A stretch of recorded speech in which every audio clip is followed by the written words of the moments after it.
Hi guys, welcome to Criterion Club, Way Too Indie's monthly hangout about everything Criterion and the Criterion Collection. I'm Bernard, a writer at way2indie.com, and joining me today, as always, is CJ Prince, another writer at way2indie.com. Hello. And it's good to be back at our super exclusive club. We Yes, we very. love coming here. This is our special place on Way Too Indie that no one knows about, uh, which is, I think it's a good thing. One day, One you day. know. One day, the club is growing. I think we're up to two and a half members now. Yeah, I said last time, we still have applications pouring in. We're going to, get through those. We did approve one member, but he died. So we will Oh. eventually get to the other Yeah, application. we'll miss Jerome. Love goes out to his family and Yeah. Much love to everybody. Jerome.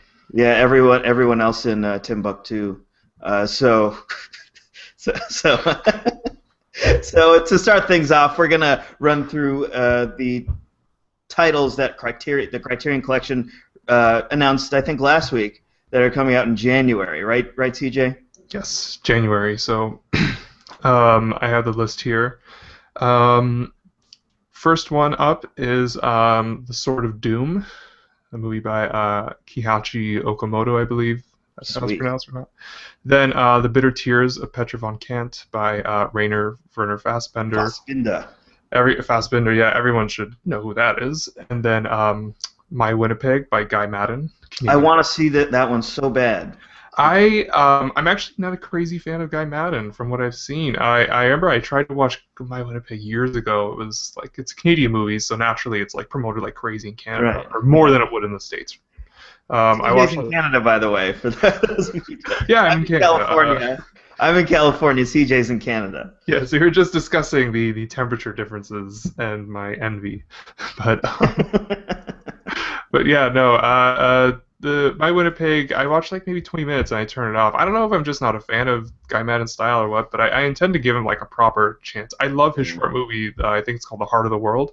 Okay. That's great. But Dude, yeah, but the premise sounds so awesome for My Winnipeg. yeah. I mean, it's like Talk it's about like the this. premise.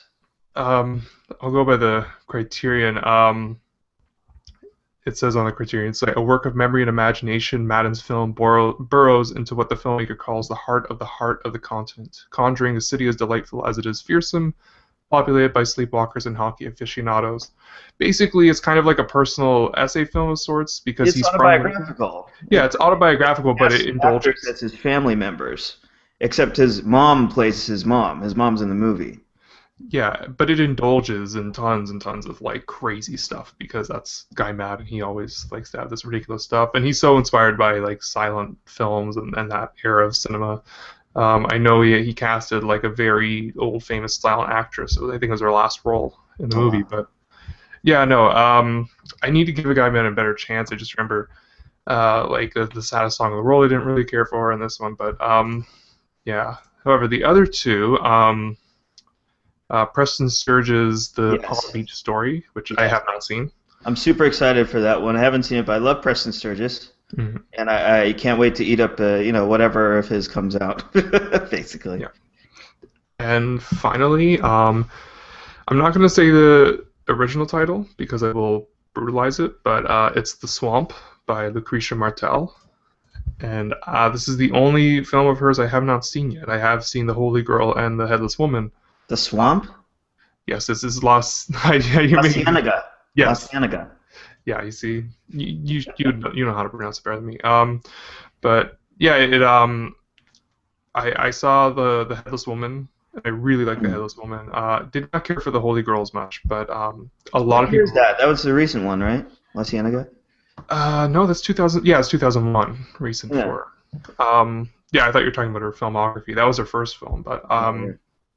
yeah, no, I haven't. I actually I've been holding off on seeing this one, and now that Criterion's releasing on DVD and Blu-ray, I'm like, okay, I'll just wait for the Blu-ray because it'll look way better than the DVD that's out now.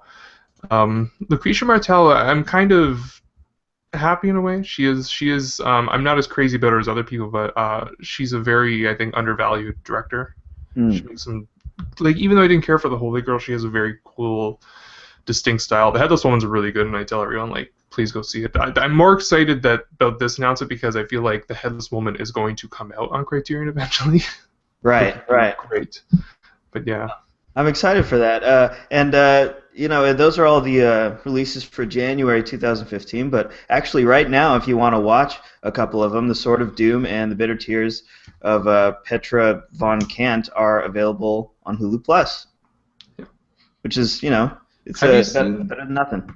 Have you seen The Bitter Tears of Petra von Kant? No, man. I'm planning on watching it right after we're done here. Oh, really? Okay, yeah. I mean, yeah. Fassbinder is a director that I've only seen Ali, like, Fear Eats the Soul, which I wasn't crazy about, and I've been intending to get into more Fassbinder movies, but... I hear there's lots of long shots, lots of deep focus going on. Yeah. That's who I am now, Mr. Long Shot Deep Focus. Long shot, deep focus, they're almost like Criterion tropes at this point. Pretty much, yeah. Which is very funny. It's like people who aren't. This is an interesting thing. People who aren't really familiar with the Criterion Collection almost talk about the Criterion Collection as if it's a genre of movie. Like this, they'll watch a movie that's like kind of art house, and they'll say, "This is like a Criterion movie." Like, what do you mean? I know what they mean, but it's a totally wrong interpretation of what the Criterion Collection is. It's like they think movies come out like Criterion Collection creates movies or something.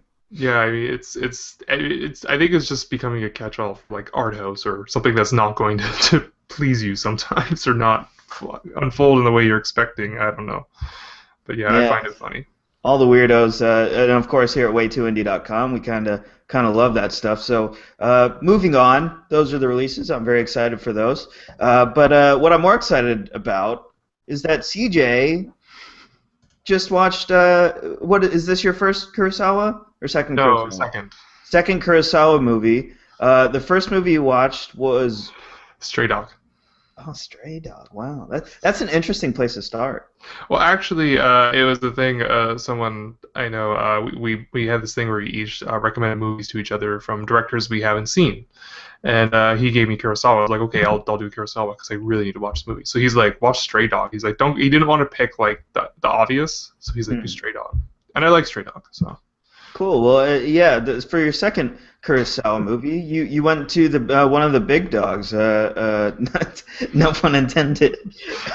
You went to Seven Samurai, of course, the incredibly influential long ass movie epic, samurai epic by Akira Kurosawa. I can't wait to hear your thoughts, CJ. You've told them to me briefly over chat, but let's hear it. Let's break everyone's heart. Let's go. I've been dreading this. For the viewers who did not watch the last Criterion Club, we made a bet with each other, I guess, where you said I would watch a Kurosawa movie by the time we did the next one, and I said okay. And the only one I had on me was The Seven Samurai, and I thought, okay, well, it's a classic. I have to watch it anyway. Is it a classic, CJ?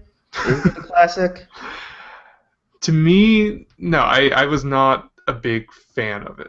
I mean, I can hear glasses breaking, monocles exploding from our viewers. You said monocles? Did you say monocles. These are our viewers. Monocles? Yeah, their monocles are popping out of their eyes and breaking. Yeah, typical Akira Kurosawa fan. Typical Criterion Club viewer. They just have an improper vision on one eye. Yeah. Monocles everywhere. Monocles exploding. I like vivid imagery. No, it's you said you put it well when you said a long ass movie. I mean, it's hard to put it, but it was. I had a I'll put it this way: when I saw a Lav Diaz movie a few months ago that was 5.5 hours long, and I think I had a better time watching that. I was not as restless watching that than I was watching Seven Samurai. I don't know. There's this thing where I just felt like maybe it's because I don't know. I just had this maybe I'm so conditioned now with movies being much more fast paced and stuff. But I was just saying there like get on with it. Like it was just it wasn't pulling me in as much. It's not a bad movie by any means. I don't hate the movie at all. I think it's just it's considered one of the greatest films of all time. So when you go approach a movie that's that high in that high esteem, and you just kind of go, oh, it was okay. I wasn't like loving it. That's considered, oh my god, you are insulting this movie. Which for the record, I think that's unfair when people say stuff like that. I think that's unfair. Yeah, well, I mean, I've had that plenty of times. I feel like I commit, movie sacrilege at times because I watch a movie that's considered a favorite, and then Yeah. I'm like, well, I wasn't, it wasn't bad, but I wasn't, blown away. It's not one of my favorite movies of all time. Well, It's that's okay, CJ. And let's talk about. I actually have it right here. Seven Samurai. You tried to Beautiful. guilt me. No, no, no, no, no. This is, Oh, for our viewers, if no yes. one's familiar with the packaging, it's one of the most beautiful packages of Criterion that I have of the Criterion collection. I love it. The booklet's wonderful. I just hit myself in the face with the case. But yeah, man, it's just gorgeous stuff. Seven Samurai, of course, for those unfamiliar, just follow. It's about a village, a helpless village at this kind of hapless farmers who are being attacked by bandits, and they hire seven samurai to protect them. Although at the very same time, they're frightened of the very samurai they hired, because samurai are, I guess, kind of like scoundrels. Not scoundrels, but you know what I mean. They're dangerous men.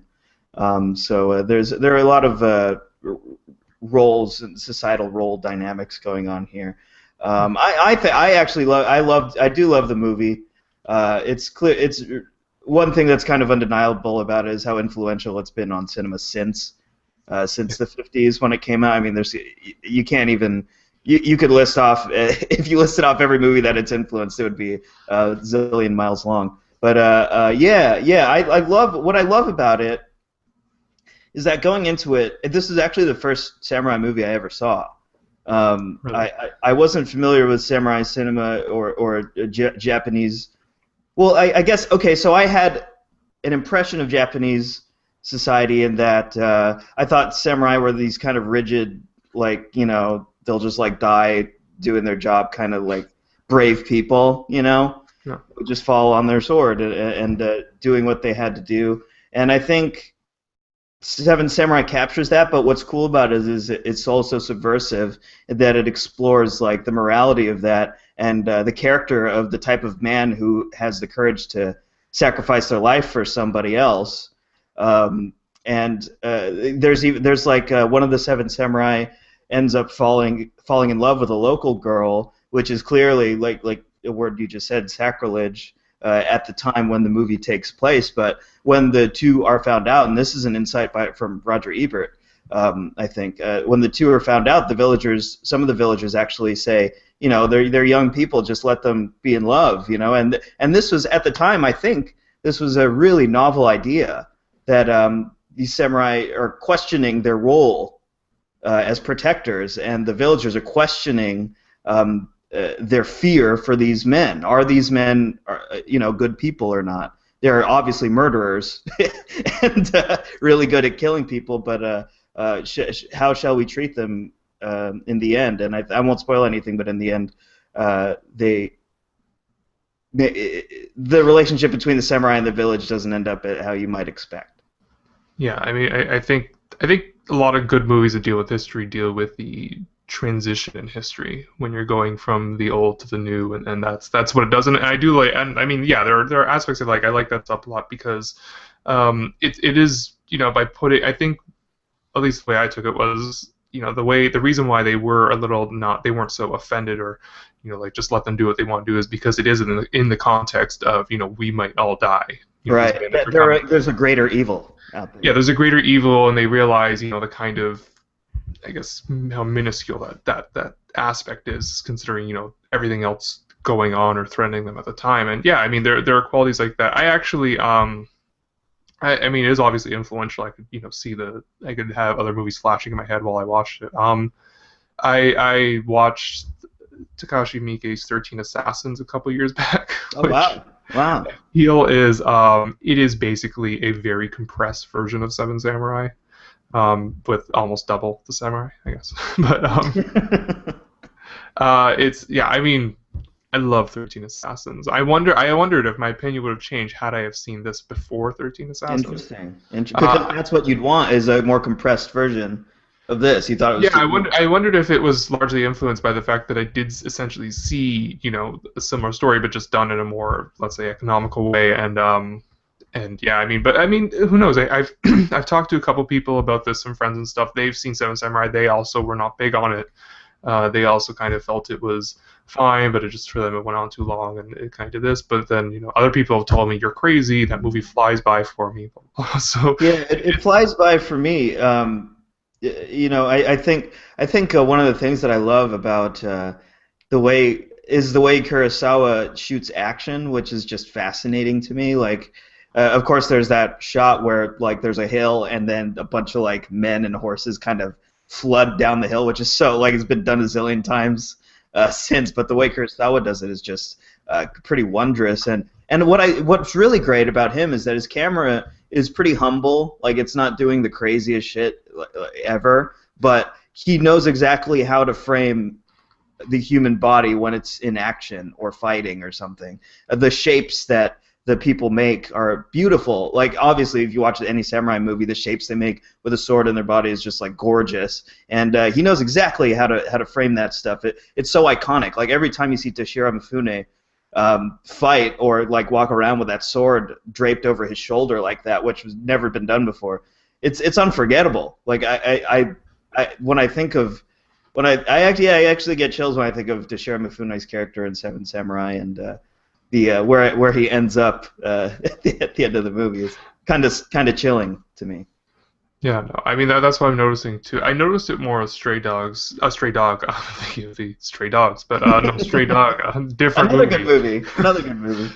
That's a long movie, but I love that movie. Yeah, me too. Me too. No, but with Stray Dog, I was actually kind of surprised at how good of an eye he had. I guess I didn't expect the kind of compositions that would, for some reason, I think for some reason I have this. I'm so bad with older cinema for some. But I've never really. It took me a while to really start getting into films, I guess, made before like the 70s or 60s, and I always had these expectations that were really stupid, and I'm still trying to get rid of them. Like the expectation that everything was shot rather and not in an artful sense, but I guess in a way just let's convey information in the best way possible. That's totally wrong. And I remember watching Stray Dog, and even a little bit in Seven Samurai. It was like he has a good eye. Yes, he knows. You're right. It's a humble camera. It's not. It doesn't call attention to itself so much in the sense like it's not overtly showy, but he knows how to convey information. Yes, very well. But sometimes he does it in a really kind of elegantly stylistic way. Right. Yeah. It's Seven Samurai, of course. CJ, I'm very disappointed in you. No, I'm joking. I kid. It's all fair game to me. I'm definitely guilty of cinema sacrilege when it comes to. No, I name one. You name a cinema sacrilege on your end. Okay. What's one that I really don't like? Oh gosh, this is hard. Oh, you know what? The Virgin Spring. Okay. Yeah, the Virgin Spring. Actually really that was like painful for me actually. I love Bergman, but that one killed me. Bergman. The thing with Bergman is like he has so many movies, so I'm sure you love plenty of other Bergmans. For me, Yeah. did not care for Godfathers 1 and 2. Don't really care for Tarkovsky. Maybe this will be a subject for one of our future criteria. Yeah, that should be a good one. Yeah, like I've told you. I remember I said to you in an earlier one, like what were criterions that we hate. Yes. That should definitely be a topic. We'll talk I should about. have said Virgin Spring. I don't know why I didn't say that. But anyways, we've got to move on. That was a fun conversation, though, CJ. I look forward to more. Do you want me to watch something for next time? Are we doing this again? Gosh. You're on the spot.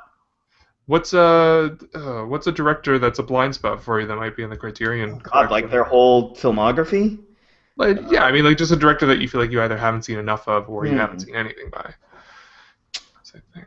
Jeez. I don't know. There's a ton. I just can't.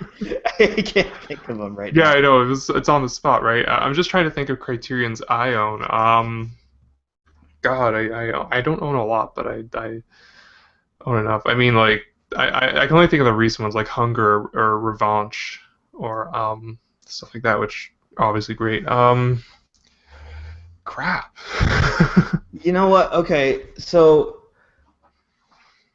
oh gosh, I guess Roman Polanski's kind of a big blind spot for me. I mean, I've seen a bunch of his movies though. Uh, I guess I don't feel familiar it's with hard, yeah. it. You know what we'll do? Maybe we'll just like I'll figure one out after, and then I'll tell you, and then like the next time we'll talk about it. Yes, Yeah, yes. because So I mean we can't do it on everybody, the all spot. these people watching us do Yeah. this stupid business in front of the camera. CJ's going to figure this out. He's going to give me a film to watch that I have not seen, Yeah. and we'll talk about it next time. But for now, we're going to move on, and we're going to talk about something very exciting that CJ just got in the mail. Why don't you share that with us, CJ? Probably a bad purchase financially, but a good purchase, for my heart. The if I can get in there, it's backwards. Unfortunately. The complete Jacques Tati. That's amazing. Yes, it's packaged similar to the demi set that you showed me before. Like it's these kind of digipacks of Right. Tati shorts and Parade, Traffic, Playtime. All, of course, gorgeously drawn art, because Criterion is always great about that, and a really lovely booklet that I can't get out. Love the design of the book. Love that they have the solid colors. Yeah, no, I mean it's a really nicely designed set. I mean, if I want to be picky, the packaging is a little. The cardboard is a bit flimsy. I don't know if you can see, but Oh, that's cool. in shipping, it kind of got a little bent because UPS delivered it. Well, And that kind of happens with those digipacks, right? yes, as everyone knows, UPS stands for "you piece of shit." They suck at deliveries, but it's a nice set, and yeah, Tati's he is a legend to me. He's one of the more like influential directors for me, and yeah, I mean, Yeah, this is I pretty think much although like we don't agree on Seven Samurai, I think we're very much in agreement on Jacques Tati. I think he's very important for both of us. yes, yeah, he's just I remember I watched Playtime and was blown away. It's one of my favorite movies of all time now, and then I watched People say that all the time that a movie blew their mind. Like Playtime blew my mind. Yeah. I still haven't seen nothing like it. I mean, other than like Mon Oncle and all the other stuff that he did. But it's incredible. It's an experience unlike any other. Yeah, I mean, it opened me to the idea of like, oh, like a director can like you can like I've never seen that much meticulous planning and choreography like in a movie. Like the amount of detail, like it's just watch in awe of everything, especially that final sequence. How much you can take one Yeah. location, just stretch it out for an hour, and just make it so Well, compelling. it's like a textbook in blocking. Like Yeah, to think about the blocking for a Tati film yeah. is to have your mind like kind of disintegrate. Yes, I don't know. Because no one can fathom what he had to I do. don't I don't know how he did it, and I think that I'm always saddened about the I mention this all the time, but I think it's one of the great like tragedies in film, what that how his life ended up, the failure of Playtime, and having to sell all of his films away and to stay financially afloat, and just kind of fading off, which it's very saddening, but I'm glad that Criterion releases this set so we can have his whole legacy in one nice, neat package. Yeah, what would you say, CJ, are some of the for those who aren't familiar with Jacques Tati and maybe should go purchase this box set for educational purposes, or I mean, it's going to be great for you anyways. These Yeah. are fantastic films. What would you say are some of his defining characteristics as a filmmaker? Like there are Uh, themes that he loves and yeah. a lot. Uh, All. Likes to make fun of modernity, modern society, and like that's a large chunk of his jokes. Playtime is essentially uh, a giant Satire. yeah, satire of modern living and new technology. He kind of likes to highlight how technology, tries to make things easier, but in fact makes life more complicated or convoluted. Yeah, Um, he accentuates the absurdity of modernity and kind of it's kind of a theme that's relevant today. I would love to see him make a movie about technology today. It'd be fantastic. Oh yeah, no, and I mean that's the thing. Like he doesn't rely on dialogue as much. He's very slapstick in the sense of he has these very highly choreographed It's all gags. cinema, man. It's all cinema. I mean, Yeah, this is pure cinema. This is not. I mean, I've been on this kick of where I'm just sick. I'm sick of people. I don't want to get into it too much, but I'm sick of people thinking that a story in a movie equals like dialogue. Like dialogue is the only place where story exists. It's just really really infuriating to me, and I think Tati is testament to that. The most effective, not always, but mhm. often the most effective way to tell a story in cinema is visually. Yeah. Well, that's what defined cinema, the visual quality, and it is visual dialogue. You're right. It's just Right. a Yeah. different form of what we typically consider dialogue to be. Yeah. No, I, he's I saw someone, sorry to interrupt, CJ. I saw someone tweet something out saying that Interstellar looks like Gravity, but with an actual story. I saw that tweet somewhere. I don't know where I saw it, but that made me so mad. That made me so mad. Because to say that Gravity did not have an actual story, I don't even know what that means. it. It's just, I know what the person That's meant, but silly. I mean, it's ridiculous. that's Ridiculous. ridiculous. And I mean, to me, I would say Interstellar looks like Gravity with twice the length. Twice the dialogue, Twice, yeah. I mean, uh, and probably more than twice the dialogue, but Yeah. Oh, yeah. Oh, way more. yeah, for sure. But I don't think, yeah, Interstellar. We can talk about it. I don't think Interstellar would be a Criterion movie, or maybe it would. I mean, they. Oh wait, no, they didn't put. Oh, they put Following on. I was thinking Insomnia, but that was the original. They put Yeah, Nolan, Nolan's. Nolan stuff is coming out. Yeah, they didn't do Memento though, right? For some reason, I thought They, they did they Memento. did. Didn't they do Memento? I don't think so. Oh, maybe not. No, No, yeah, they probably yeah, didn't. like oh my god, yeah. Research. But anyways, back to Tati. I think Yes, Tati back to is Tati. the embodiment of inventiveness and unorthodox methods and using cinema and like kind of uh, getting everything out of the art form and the medium that you can. Mhm. Not only does he tell stories visually and cinematically, he does it in a way that no one else does. His voice is completely unique, and I love the guy. Yeah, it's funny because like a lot of people point to it as one of their favorite things in terms of just an element or something in Tati's films. You can point to like Tativille and Playtime or the house in Mon Oncle, that modern house. But for me, it's actually not the modern house; it's the house that Tati lives in. You know, that old Right, ramshackle like right, place. right. Like that, I The love. windows. Yeah. Yes, I love that shot. I love like that's one of my favorite Tati shots where you see him just going up and down, and you're realizing like, holy crap, they actually built this thing, and the way that he elaborately designs the shot so you can follow everything. And yeah, I mean, yeah, he's just a total like, as corny as it is to say, he's just a master. So He is a master, and I think there are these filmmakers who kind of revered silent cinema, and kind of kept the tradition alive, like Alfred Hitchcock, who kind of mourned the death of silent cinema, and Jacques Tati, I think, is in the same boat. I mean, you can tell if you watch any of these movies. I mean, you could definitely, although sound plays a huge part in his movies, and kind of it's interesting. He actually uses sound to direct your eye in the frame, which is just fascinating to me. Yeah, his movies are essentially silent, or very similar to silent movies, and I just adore him. I think we have to move on though. We could talk about Tati forever. Maybe we'll talk about him more in a future episode of Criterion Club. But moving on, CJ, there is a book coming out. Criterion just announced their it's first book. their first ever book. It's so exciting to me. It's really great. It's basically a collection of highlights of their commissioned designs by artists for the covers of their releases, their Blu-rays and DVDs and Laserdiscs. So how excited are you for this, CJ? The book looks beautiful. I won't lie, I'm not crazy excited. I think, yeah, I mean, Criterion, Get the fuck out of here! What the fuck are you doing? You're ruining Hang the up now. show. This is the segment.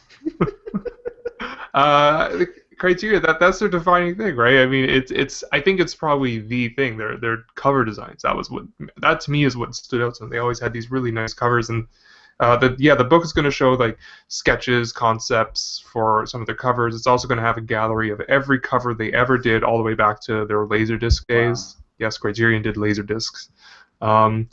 And yeah, I mean, it'll be interesting. for sure. Will I buy it? Probably not. I think $100 for a coffee table book is insane to I me. mean, I don't think I'm gonna buy it either, but that's just 'cause No. I'm broke. Yeah, but then again, I was told that the Rolling Stones charge $500 for their coffee table books. So apparently, these books go for crazy The Rolling prices. But Stones or Rolling Stone? the Rolling The Stones, the Rolling band. Stones? What do you mean? What is their coffee book? I don't know. Someone told me that they released a book and maybe it was the magazine or I don't know, but someone released a coffee table book for $500, What? and that's robbery. Um, but Criterion is it's more reasonable. It's 99.99, although I still think that's crazy. I'm sure it'll be as everything in Criterion for the most part, like gorgeous and quality wise, excellent, all that. But you can currently get it on Amazon for much cheaper. I think like 60 or 70 Oh, that's great. at this time. You can get it. There's a coupon on the Criterion site. I don't know what it is, but you can get like 20 or 30% off pre-order if you get it on the Criterion site directly. So, I mean, for now, you're not paying $100, but that's the MSRP, as they say.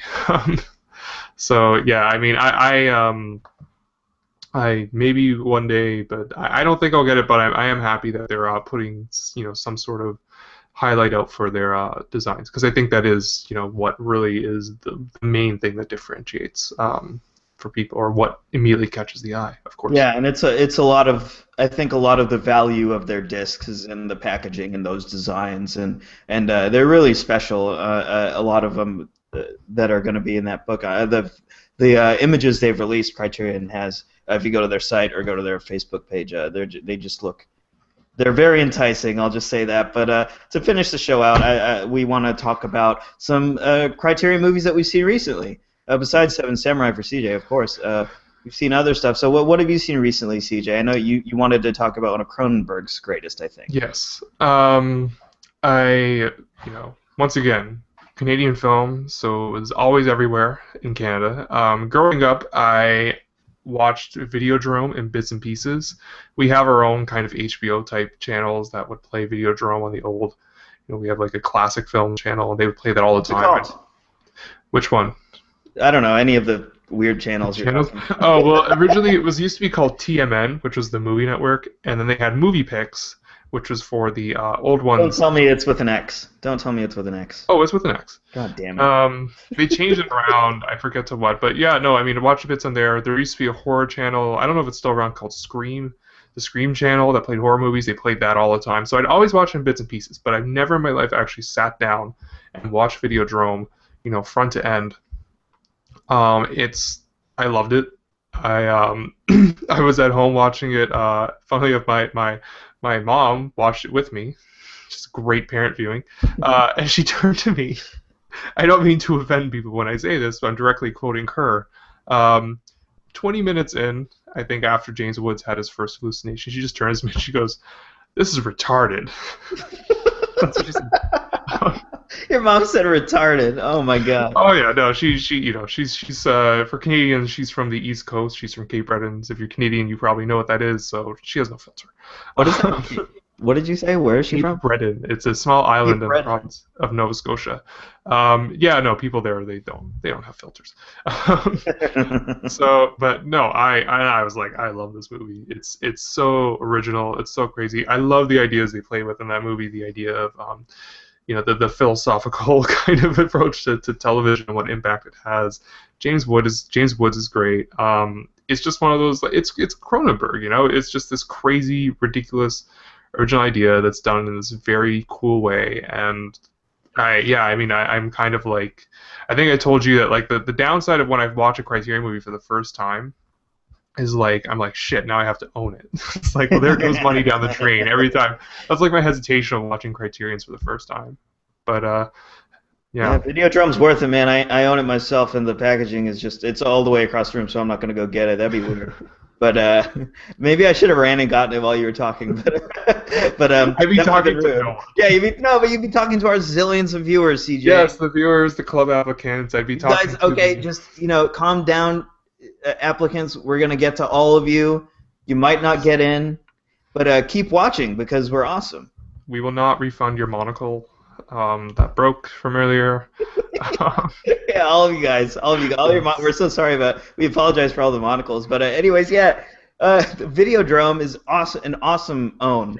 It's totally worth the buy. The For the special effects featurettes alone, I mean, it's Cronenberg's practical effects are like some of my favorite in Yeah. cinema. Really, I mean, and his set design, him and his team, of course, not just Cronenberg, but I mean, set design is also like kind of like Tati's silent style.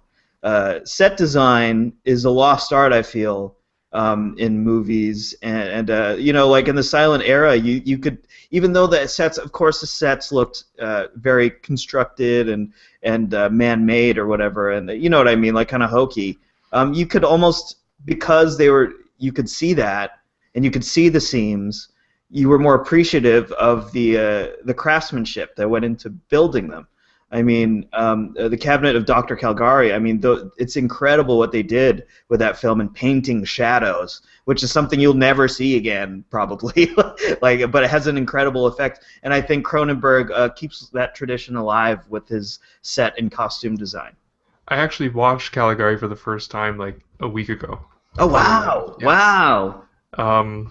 It's a good movie. I was actually shocked to watch it because I'm like, oh my god, like there were so many things going on in the movie, and I'm like, wow, like I think this might be the first time anyone ever tried this in a movie. Like I mean, this is like maybe it's one of the first movies with an actual twist ending. You know, like Absolutely. And I just feel like now is just, you know, if I ever feel like a movie is very cliched and doing a certain element, I can maybe point it back to that movie and just be like, you know, Caligari did it, but still, like, yeah, no, and I don't know if Caligari's, I don't think it's on Criterion, but I saw the new restoration, which is like just blow your face off, gorgeous, like just incredible. That restoration is astounding for a movie. I think it's from 1919 or 1920 or something. It's you would like I was kind of like, holy crap, this looks amazing for its age.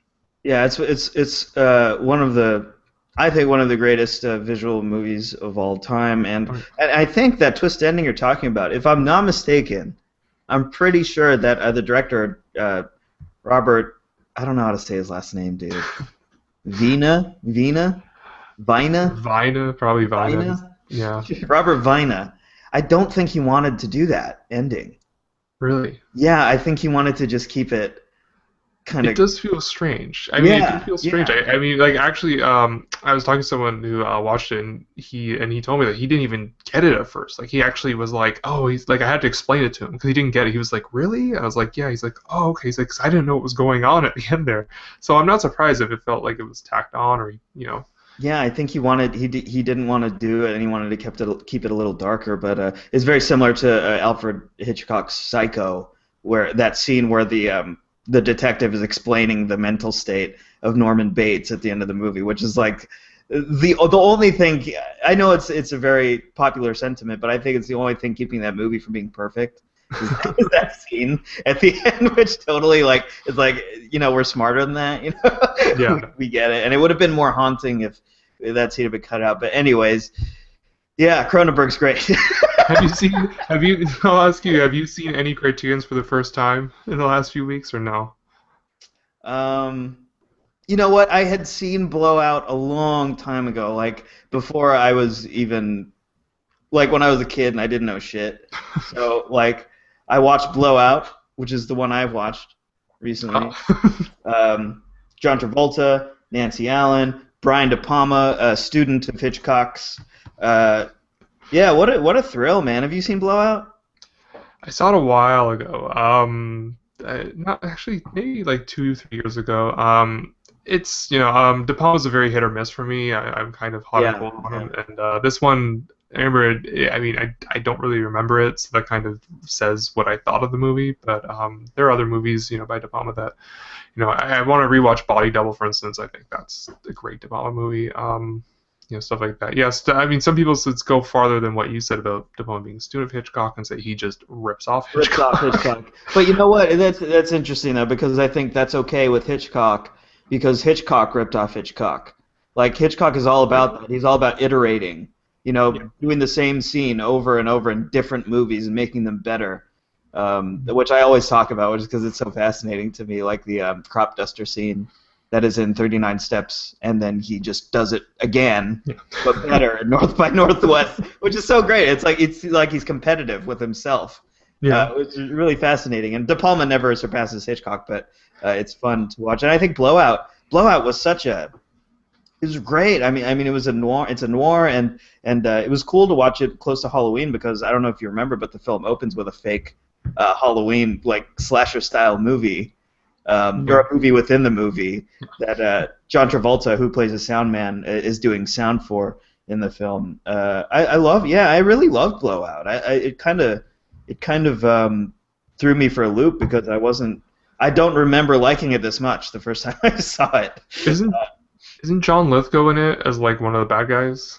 Yeah, he plays a suspicious man. I'll just see that. John Lithgow. I was like, John Lithgow. I know. I'm so glad I didn't. I was telling my wife. She walked in while I was watching it, and I was saying, and it was during a scene where John Lithgow looks really creepy and is doing something. He kind of looks creepy throughout the whole movie. But I was saying I was glad I didn't see this before I grew up with Third Rock, because it would have ruined everything.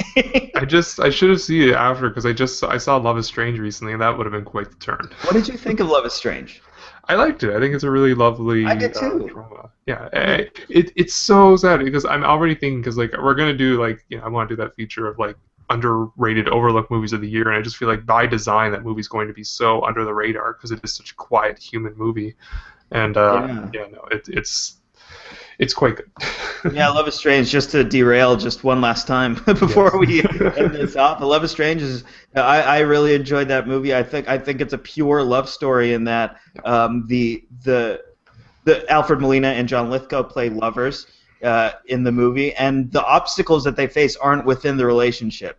Exactly. You know what I mean? Like, it's a pure love story. They love each other through the whole movie, and they face obstacles together, which I think is really refreshing to see because you never see that today when it comes to romance movies. There always has to be some type of fight or something. So I recommend that. I also recommend you guys checking out my interview with the director Ira Sachs. We have a video interview right here on our YouTube channel, which you should totally check out. It's actually one of my favorite interviews.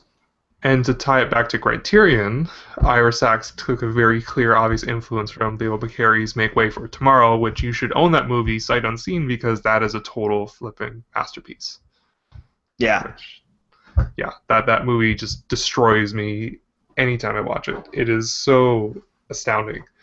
And Love is Strange doesn't do the same thing, but I love that someone decided to make a very modern-day version of Make Way for Tomorrow, because even today it still has resonance. That movie came out in the 30s.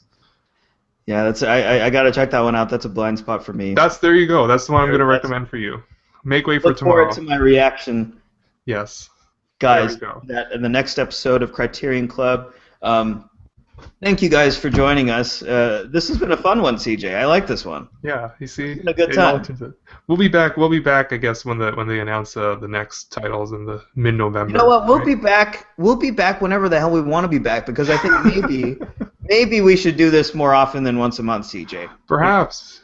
I mean, we're just it's always fun to chat not only movies but great movies. Yeah, there's a lot of great movies, and I feel like we could have done a whole chat about Tati. We could have done a whole chat about Kurosawa. So maybe we'll see you guys sooner than a month from now. But in case we don't, thank you guys for joining us. We'll see you in November. Happy Halloween. Take care. Follow us on Twitter at Way2Indie. Like us on Facebook, please. We post all our stuff on there. And what else, CJ? Listen to the Way2Indie cast on the website. Listen to the Way2Indie cast. We have a Halloween spectacular, spooktacular. On there. If you're a pun fan, there's a lot of gold in there for you guys. Check out the Way2Indie cast. Also, subscribe to our YouTube channel. Our video content is going. We're really working hard to give you guys a lot of cool stuff on there. A lot of video interviews, a lot of hangouts like this, a lot of music interviews. So subscribe to us on there. Find CJ on Twitter at CJ_PRIN. Find me at BJ_Boo. And we'll see you next time. Thanks for joining us, guys. Goodbye.